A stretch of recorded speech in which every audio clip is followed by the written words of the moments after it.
নমস্কার বন্ধুরা, মাই ম্যাজিক্যাল কিচেনে সবাইকে স্বাগত। আজকে রায়তার একটা রেসিপি নিয়ে এসেছি, আশা করছি তোমাদের ভালো লাগবে। তাহলে শুরু করছি আজকের ভিডিও, আর ভিডিওটাতে একটা লাইক করে দিও। একটা বাটিতে 500 গ্রাম টক দই নিয়েছি,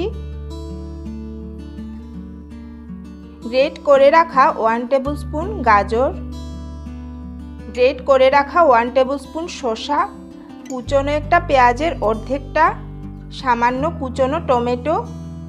এখন ভালো করে মিশিয়ে নিতে হবে। রায়তা তোমরা পরোটা বা বিরিয়ানির সাথে সার্ভ করতে পারো। রায়তা খুব সহজেই তৈরি করা যায়। তো এখন ভালো করে মিশিয়ে নিচ্ছি।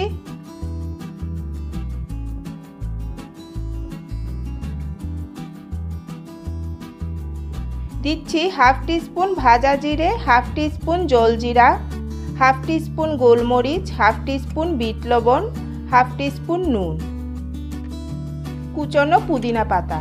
এখন ভালো করে মিশিয়ে নেব।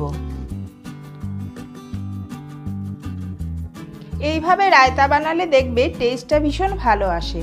আশা করছি আজকের রায়তার রেসিপি তোমাদের ভালো লেগেছে।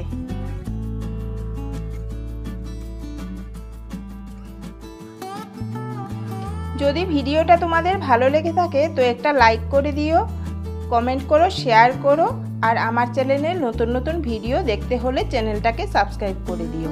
এখন সামান্য গোলমরিচ আর পুদিনা পাতা দিয়ে এইভাবে গার্নিশ করে নাও। তো আজকের মতো এখানেই শেষ করছি ভিডিওটা।